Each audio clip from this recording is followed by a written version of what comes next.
എന്റെ കല്യാണിയുടെയും ഇന്നത്തെ നല്ലൊരു കഥ കേട്ടാലോ? അങ്ങനെ ഇന്നത്തെ കഥയില് ലക്ഷ്മി അമ്മയുടെ കാദംബരിയുടെ ഒക്കെ അടുത്തേക്ക് കല്യാണി വരുവാണ്.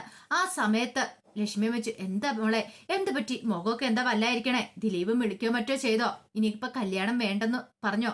അവൻ എന്തേലും സംഭവിച്ചോന്നൊക്കെ ചോദിച്ചു. അത് കേട്ട് കഴിഞ്ഞപ്പം കല്യാണി പറഞ്ഞു, അതെ, ദിലീപേണ്ണല്ല സംഭവിച്ചത്. പിന്നെയോ? ദിലീപേണ്ട അച്ഛനാന്ന് പറയണേ. അച്ഛനോ? പാസ്വേഡ് ഇത് എന്ത് പറ്റിയെന്ന് ലക്ഷ്മിയമ്മ ചോദിച്ചു. അദ്ദേഹം മരിച്ചു പോയെന്ന് പറയാണ്. മരിച്ചു പോയെന്നോ? അതെ, രാവിലെ ചലനമില്ലാത്ത അവസ്ഥയെ കിടക്കുമായിരുന്നു. ഹോസ്പിറ്റലിൽ ചെന്ന് കഴിഞ്ഞപ്പോഴത്തേനും മരിച്ചു പോയിട്ടുണ്ടായിരുന്നു. അത് കേട്ടപ്പോൾ ഒരു നിമിഷം ഞെട്ടിപ്പോയി ലക്ഷ്മിയമ്മ. ദൈവമേ, എന്റെ മോളോട് ഇത് പറഞ്ഞോന്ന് ചോദിച്ചു. ഇല്ല, കാർത്തികേച്ചിയോട് ഇത് പറഞ്ഞിട്ടില്ല. അവളിത് അറിഞ്ഞു കഴിയുമ്പോ എങ്ങനെയായിരിക്കും? ദൈവമേ, എത്ര പ്രതീക്ഷയോട് കൂടി കാത്തിരുന്ന ഈ കല്യാണത്തിന് വേണ്ടിയിട്ട്. ഒടുവില് കല്യാണം നടക്കില്ല എന്നറിഞ്ഞാൽ അവൾക്ക് സഹിക്കാൻ പറ്റില്ല. പെട്ടെന്ന് തന്നെ ലക്ഷ്മിയമ്മ തന്നെ പറഞ്ഞു, ഈ സമയത്ത് ഇങ്ങനെ സ്വാർത്ഥത പാടില്ല. കാരണം ദിലീപിന്റെ അച്ഛനാ മരിച്ചു പോയിരിക്കുന്നത്. ഞാൻ ഒരിക്കലും അങ്ങനെ ചിന്തിക്കാൻ പോലും പാടില്ല.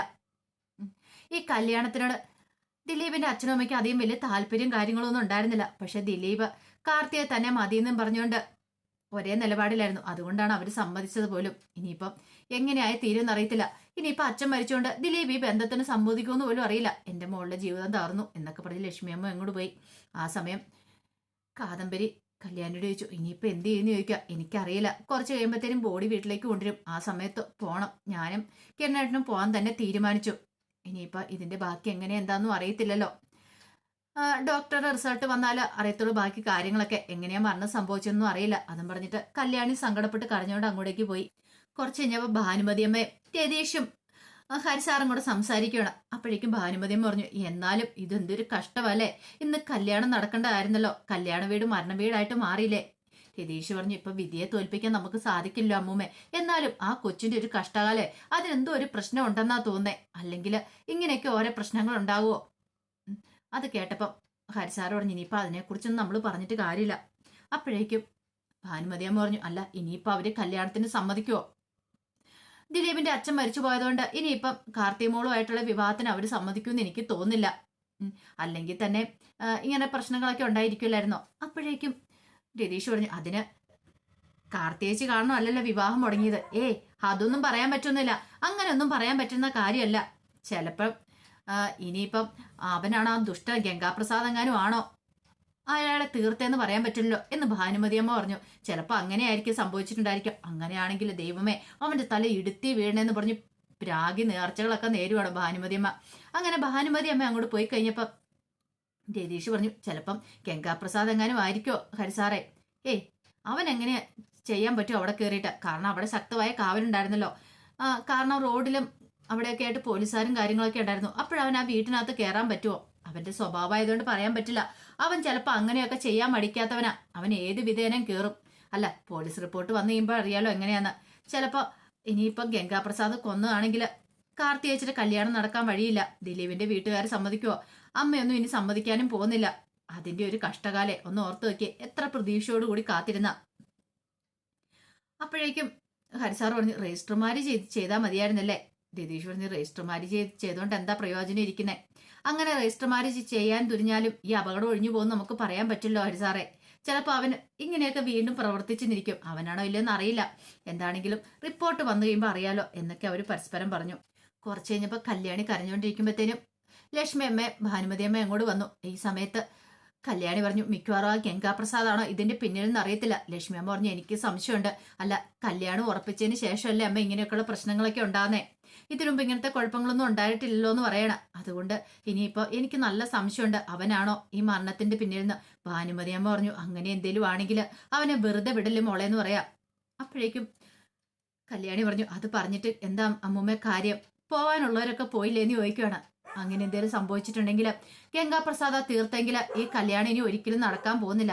ലക്ഷ്മി പറഞ്ഞു, അതെ, എന്റെ മോളുടെ ജീവിതം തകർന്നെന്ന് തന്നെ കൂട്ടിയാൽ മതി. ആ സമയത്താണ് കാർത്തി അങ്ങോട്ട് വരുന്നേ. കാർത്തി വന്നിട്ട് ചെന്താ ഇതെല്ലാവരുടെ മുഖം എന്താ ഇങ്ങനെ ഇരിക്കണേ? ഞാൻ കുറെ സമയമായിട്ട് ശ്രദ്ധിക്കുന്നു. മുഹൂർത്തത്തിലുള്ള സമയം അധികം വൈകാതെയൊക്കെ ആവും. വീട്ടിൽ നിന്ന് പുറപ്പെടേണ്ട സമയമാവുന്നു. എന്നിട്ടോ ആരുടെ മുഖത്തൊരു സന്തോഷമില്ല. എല്ലാരും മാറി മാറിയൊക്കെ ഇരിക്കുന്നു. എന്തെങ്കിലും പ്രശ്നമുണ്ടോ? ഉണ്ടെങ്കിൽ എന്നോട് തുറന്നു പറ. നിങ്ങളിങ്ങനെ മറച്ചു വെക്കേണ്ട കാര്യമില്ല. അത് കേട്ടപ്പം ഭാനുമതി പറഞ്ഞു, എന്ത് പ്രശ്നം? ഇവിടെ ഒരു പ്രശ്നമില്ല എന്ന് പറഞ്ഞു. കല്യാണി പറ കല്യാണി, നിനക്ക് മറച്ചു വെക്കാൻ പറ്റില്ല. എന്ത് കാര്യമാണെങ്കിലും ഞങ്ങളോട് തുറന്നു പറഞ്ഞേ മതിയാവുള്ളൂ. അപ്പോഴേക്കും ലക്ഷ്മിയമ്മ പറഞ്ഞു, ഒന്നുമില്ലെന്ന് പറഞ്ഞില്ലേ മോളെ, അതൊന്നും അല്ല, നിങ്ങളുടെ മുഖം കണ്ടാ അറിയാം നിങ്ങൾ എന്നിൽ നിന്ന് എന്തോ മറയ്ക്കാൻ ശ്രമിക്കുന്നുണ്ടെന്ന്. അല്ലെങ്കിൽ നിങ്ങൾ ഇങ്ങനെയൊന്നും ആയിരുന്നില്ലല്ലോ. അപ്പോഴേക്കും കിരൺ അങ്ങോട്ട് വന്നു. കിരൺ വന്നിട്ട് കാർത്തിയെ വിളിക്കണം. കാർത്തി ഇങ്ങോട്ട് വന്നേ, എനിക്ക് ചിലത് സംസാരിക്കാനുണ്ടെന്ന് പറഞ്ഞു. എന്താ കിരണേ, ഇങ്ങോട്ടേക്ക് വരാൻ പറഞ്ഞു അങ്ങോട്ട് കൂട്ടിക്കൊണ്ട് പോവാണ്. ആ സമയം ഭാനുമതി മുത്തശ്ശി പറഞ്ഞു, ദൈവമേ, എന്റെ മോൾക്കെല്ലാം സഹിക്കാനും ക്ഷമിക്കാനും ഉള്ള ശക്തി കൊടുക്കണേ. പിന്നീട് കല്യാണി പറഞ്ഞു, പ്രാർത്ഥിക്കും മോളെ, ആ ദുഷ്ടൻ ഗംഗാപ്രസാദ ചെയ്തെങ്കിൽ അവന്റെ തലയിൽ ഇടുത്തി വീഴണമെന്ന്.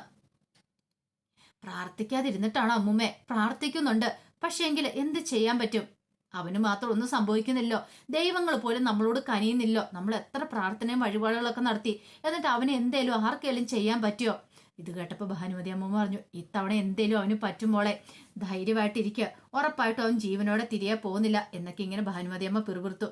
പിന്നീട് കിരണിന്റെ അടുത്തേക്ക് കാർത്തി വന്നിട്ട് ചോദിച്ചു, എന്താ കിരണെ, എന്നോട് എന്താ പറയാനുള്ളത്? ഈ കല്യാണം നടക്കില്ല എന്ന് ചോദിച്ചു. അത് പിന്നെ കല്യാണം നടക്കുമല്ലയോ, അത് പറ.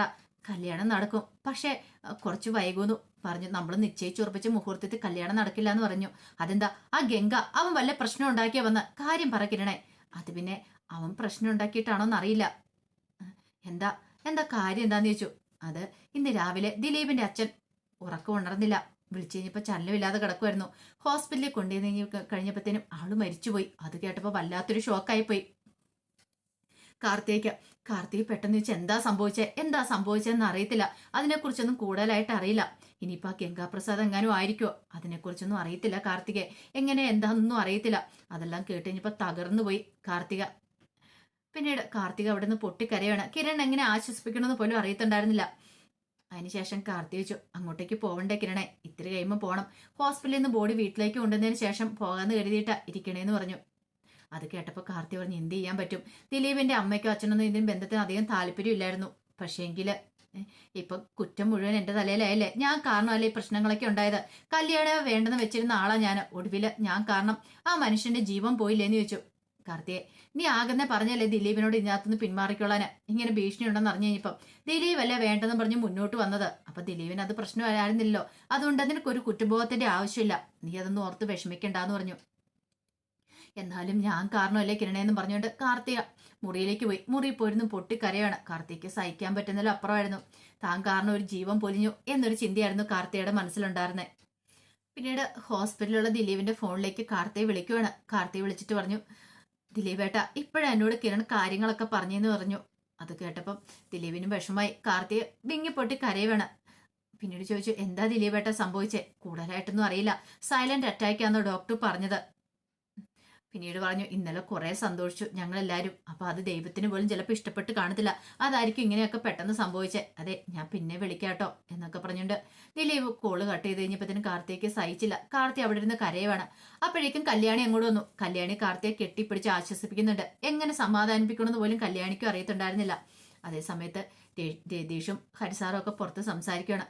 ഹരിസാറ് പറഞ്ഞു, ചിലപ്പം ഗംഗാപ്രസാദ് കല്യാണം മുടക്കുമെന്ന് വിചാരിച്ചാൽ നമ്മളിരുന്നേ. പക്ഷെ ദൈവങ്ങൾ തന്നെ കല്യാണം മുടക്കിയില്ലേ. ഇനിയിപ്പം നമുക്ക് എന്ത് ചെയ്യാനായിട്ട് പറ്റും? നമുക്കൊന്നും ചെയ്യാൻ പറ്റില്ലോ രതീഷെ എന്നൊക്കെ പറഞ്ഞ് വിഷമിക്കുവാണ്. ഇതേ സമയത്ത് കിരൺ അങ്ങോട്ടേക്ക് വന്നു. കിരണിനെ കണ്ടു കഴിഞ്ഞപ്പോഴത്തേനും രതീഷ് ചോദിച്ചു, അല്ല കിരണളിയ, ബോഡി വീട്ടിലേക്ക് കൊണ്ടുവന്നു ചോദിച്ചു. ഇല്ല, ഇതുവരെയായിട്ട് ഹോസ്പിറ്റലിൽ നിന്ന് കൊണ്ടുവന്നിട്ടില്ല എന്ന് പറയണം. അത് കേട്ട് കഴിഞ്ഞപ്പോൾ ഹരിസാർ പറഞ്ഞു, എന്നാലും ഇത് എങ്ങനെ സംഭവിച്ചു? അവൻ തന്നെ ആയിരിക്കും ഇതിന്റെ പിന്നില്. അവൻ എന്തേലും ചെയ്തതായിരിക്കോ? അതിനെക്കുറിച്ചൊന്നും അറിയില്ല, സൈലന്റ് അറ്റാക്ക് എന്നാ പറഞ്ഞേ. അപ്പോഴേക്കും ഹരിസാർ പറഞ്ഞു, എന്ന് പറഞ്ഞാലും നമ്മള് ഒരു കാര്യം മനസ്സിൽ ചിന്തിക്കണം. ഗംഗാപ്രസാദ് അവന്റെ സ്വഭാവം അറിയാലോ. അതെ, അത് ഞങ്ങളും മനസ്സിൽ കണ്ടിട്ടുണ്ട് എന്ന് കിരൺ പറഞ്ഞു. ഇതങ്ങനെ തള്ളിക്കളയാൻ പറ്റുന്ന കാര്യമല്ലോ. അതിനകത്ത് അവന്റെ പങ്കുണ്ടോന്ന് അറിയില്ല എന്ന് പറയാണ്. ആ സമയത്ത് വല്ലാത്ത ടെൻഷനിലായിരുന്നു രൂപയും ചന്ദ്രസേനും ഒക്കെ. അങ്ങനെ ഒരു ഹോസ്പിറ്റലിൽ സംസാരിച്ചുകൊണ്ടിരിക്കുകയാണ്. രൂപ ചന്ദ്രസേനോട് ഇത്ര പെട്ടെന്ന് ഇങ്ങനെയൊക്കെ സംഭവിക്കും നമ്മൾ അറിഞ്ഞില്ലല്ലോ. ചന്ദ്രസേന പറഞ്ഞു, ഇപ്പൊ എനിക്ക് ഓരോ ദിവസം ചെല്ലുന്തോറും ജീവിക്കാനുള്ള കൊതിയും മതിയും തീർന്നുകൊണ്ടിരിക്കുക. കാരണം മക്കളുടെ ഈ കണ്ണീര് കണ്ടിയുമ്പോ എങ്ങനെയാ സന്തോഷമായിട്ട് ജീവിക്കാൻ പറ്റുന്നത്?